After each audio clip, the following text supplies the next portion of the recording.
Hi friends, എല്ലാവർക്കും magic ഒനിയൻ്റെ പുതിയ വീഡിയോയിലേക്ക് സ്വാഗതം. ഇന്ന് നമ്മൾ ഉണ്ടാക്കാൻ പോകുന്നത് ബട്ടർ നാൻ ആണ്, അല്ലെങ്കിൽ റൊട്ടി എന്നും ഇതിനെ പറയും. അപ്പോൾ നമുക്ക് വീട്ടിൽ തന്നെ ഇതെങ്ങനെയാണ് ഉണ്ടാക്കുന്നതെന്നാണ് ഇന്നത്തെ വീഡിയോയിൽ കാണിക്കുന്നത്. നമ്മൾ ധാബയിൽ നിന്നൊക്കെ സ്ഥിരം കഴിക്കുന്ന ഒരു മെയിൻ ഐറ്റമാണ് ഈ ബട്ടർ നാൻ. അപ്പോൾ അത് നമുക്ക് വീട്ടിൽ തന്നെ ഉണ്ടാക്കാവുന്നുള്ളൂ. സിമ്പിളായിട്ട് തന്നെ വീട്ടിൽ തന്നെ ഉണ്ടാക്കുന്ന ഒരു റെസിപ്പിയാണ് ഇവിടെ കാണിക്കുന്നത്. അപ്പോൾ അതിനായിട്ട് ഞാനൊരു ബൗളിലേക്ക് 2 ഗ്ലാസ് മൈദപ്പൊടി എടുത്തിട്ടുണ്ട്. അതിലേക്ക് 1/2 ടീസ്പൂൺ ബേക്കിംഗ് സോഡ ആഡ് ചെയ്തു. 1/2 ടീസ്പൂൺ ഉപ്പും കൂടെ ചേർത്ത് കൊടുത്തു. 1 ടീസ്പൂൺ ഓയിലും കൂടെ ഇതിലേക്ക് ചേർത്ത് കൊടുത്തു. ബേക്കിംഗ് സോഡയ്ക്ക് പകരം നമുക്ക് ബേക്കിംഗ് പൗഡർ ആഡ് ചെയ്യാം. ബേക്കിംഗ് പൗഡറാണ് നിങ്ങൾ ആഡ് ചെയ്യുന്നതെങ്കിൽ 1 ടേബിൾ സ്പൂൺ ബേക്കിംഗ് പൗഡറാണ് ആഡ് ചെയ്യുന്നത്. ഞാനിവിടെ ബേക്കിംഗ് സോഡയാണ് ആഡ് ചെയ്തത്, അതുകൊണ്ട് 1/2 ടീസ്പൂൺ ബേക്കിംഗ് സോഡയാണ് ആഡ് ചെയ്തത്. അടുത്തതായിട്ട് ഇതിലേക്ക് തൈരാണ് ആഡ് ചെയ്യാൻ പോകുന്നത്. അപ്പോൾ തൈര് ഒത്തിരി പുളിയില്ലാത്ത തൈരാണ് എടുത്തേക്കുന്നത്. അത് നമുക്ക് കുറച്ച് വെച്ച് ഇതിലേക്ക് ആഡ് ചെയ്ത് കൊടുക്കാം. റൂം ടെമ്പറേച്ചറിലുള്ള തൈരാണ് എടുത്തേക്കുന്നത്. അപ്പോൾ അത് ആവശ്യത്തിന് ചേർത്ത് കൊടുത്ത് നന്നായിട്ടൊന്ന് മിക്സ് ചെയ്തെടുക്കാം. എന്നിട്ട് വേണം അത് കൈവച്ച് നന്നായിട്ടൊന്ന് കുഴച്ച് ചപ്പാത്തിക്കൊക്കെ നമ്മൾ കുഴയ്ക്കുന്ന ഒരു പരുവത്തിന് നമുക്ക് റെഡിയാക്കി ഇത് മാറ്റി വയ്ക്കണം. അപ്പോൾ നന്നായിട്ട് സ്മൂത്തായിട്ട് കുഴച്ചിട്ടുണ്ട്. ഒരു 5 മിനിറ്റോളം ഇത് നന്നായിട്ട് കുഴയ്ക്കണം, എങ്കിലാണ് അത് നന്നായിട്ട് സ്മൂത്ത് ആവത്തുള്ളൂ. എത്രയോ നേരം നമ്മൾ കുഴയ്ക്കണോ അത്രയും നല്ലതാണ്. നമ്മുടെ നാൻ നല്ല ടേസ്റ്റായിട്ട് വരും. അപ്പോൾ ഒരു 5 മിനിറ്റെങ്കിലും മിനിമം നമ്മളിത് നന്നായിട്ടൊന്ന് കുഴച്ചെടുക്കണം. ഇതിൻ്റെ മുകളിൽ നന്നായിട്ട് ഓയിലൊന്ന് സ്പ്രെഡ് ചെയ്ത് കൊടുക്കാം. ഓയിൽ സ്പ്രെഡ് ചെയ്തതിന് ശേഷം ഒരു നനഞ്ഞ തുണി വെച്ച് നമുക്കിത് നന്നായിട്ടൊന്ന് കവർ ചെയ്യാം. എന്നിട്ട് ഒരു പാത്രം വെച്ചിത് മൂടി വയ്ക്കാം. ഒരു 2-3 മണിക്കൂർ നേരത്തോളം ഇത് നമുക്കിങ്ങനെ കവർ ചെയ്ത് വെക്കാം, എങ്കിലാണ് നന്നായിട്ട് ഇത് പൊന്തി വരത്തുള്ളൂ. ഇനി നമുക്കിത് ചെറിയ ബോൾസ് ആയിട്ട് മാറ്റാം. ഈ ഒരു സൈസിലാണ്, ഒത്തിരി വലുപ്പത്തിൽ ഞാൻ ബോളാക്കിയിട്ടില്ല. ഒരു മീഡിയം സൈസിലാണ് ഇത് ബോളാക്കിയേക്കുന്നത്. ഇനി നമുക്കിത് സാധാരണ ചപ്പാത്തിയൊക്കെ പരത്തുന്ന മാതിരി പരത്തിയെടുക്കാം.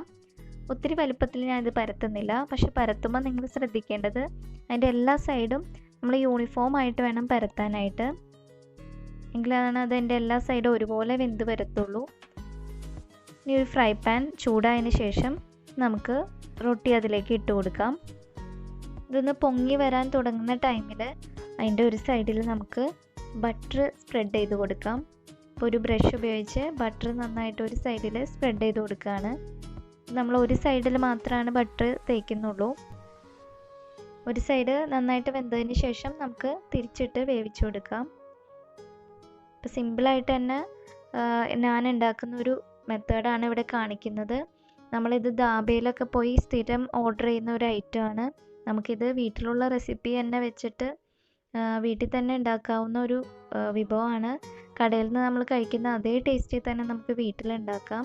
സിമ്പിളായിട്ട് തന്നെ വീട്ടിലുള്ള ഇൻഗ്രീഡിയൻസ് വെച്ചിട്ട് ഉണ്ടാക്കുന്ന ഒരു മെത്തേഡാണ് നമ്മളിവിടെ കാണിക്കുന്നത്. അപ്പോൾ എല്ലാവരും ഇത് ഒന്ന് ട്രൈ ചെയ്ത് നോക്കണം. അപ്പോൾ അതിൻ്റെ ഒരു സൈഡ് വേകാനായിട്ട് ഒരു 2-3 മിനിറ്റ് എടുക്കും. അത് കഴിയുമ്പോൾ നമുക്കത് തിരിച്ചിട്ട് മറ്റേ സൈഡും കൂടെ വേവിച്ചെടുക്കാം. ഇത് നമ്മൾ നന്നായിട്ട് കുഴച്ച് വെച്ചേക്കുന്ന കാരണം നല്ല സ്മൂത്താണ് ഇത് കഴിക്കാനായിട്ട്, നല്ല ടേസ്റ്റുമാണ്. ഇവിടെ നമ്മൾ മൈദ വെച്ചിട്ടാണ് ഇത് ചെയ്തേക്കുന്നത്. മൈദയ്ക്ക് പകരം നിങ്ങൾക്ക് വേണമെങ്കിൽ ആട്ടപ്പൊടി വെച്ചിട്ടും സെയിം തന്നെ ചെയ്യാവുന്നതാണ്. ആട്ടപ്പൊടി വെച്ച് ചെയ്യുമ്പോൾ ഇത്രയും മൈദ ചെയ്യുന്ന അത്രയും സോഫ്റ്റ് ആയിരിക്കില്ല, കുറച്ചുകൂടി ഒരു ഹാർഡായിരിക്കും. എന്നാലും ഹെൽത്തിന് നല്ലത് കുറച്ചുകൂടി ഗോതമ്പ് പൊടി അല്ലെങ്കിൽ ആട്ടപ്പൊടിയാണ്. ഞാൻ ഇന്ന് ഇവിടെ കാണിച്ചേക്ക് നമ്മൾ ഹോട്ടലിൽ കിട്ടുന്ന അതേ ടേസ്റ്റിലുള്ള നാനാവുമ്പോൾ മൈദപ്പൊടി വെച്ച് തന്നെ ചെയ്യണം. മൈദപ്പൊടി വെച്ച് ചെയ്യുമ്പോൾ നല്ല സോഫ്റ്റ് ആയിരിക്കും, ഇത് കഴിക്കാനും നല്ല ടേസ്റ്റാണ്. ഇത് മെയിനായിട്ട് ചൂടോടുകൂടി തന്നെ കഴിക്കാനായിട്ട് ശ്രദ്ധിക്കണം. ചൂടോടുകൂടി ആകുമ്പോഴാണ് അതിൻ്റെ ഒരു ടേസ്റ്റ് നമുക്ക് നന്നായിട്ട് കിട്ടത്തുള്ളൂ. അപ്പോൾ ഇന്നത്തെ ബട്ടർ നാൻ എല്ലാവർക്കും ഇഷ്ടപ്പെട്ടു എന്ന് വിശ്വസിക്കുന്നു. എല്ലാവരും ഇത് വീട്ടിലൊന്ന് ട്രൈ ചെയ്ത് നോക്കണം. സിമ്പിളായിട്ട് തന്നെ ഉണ്ടാക്കാവുന്ന ഒരു റെസിപ്പിയാണ്.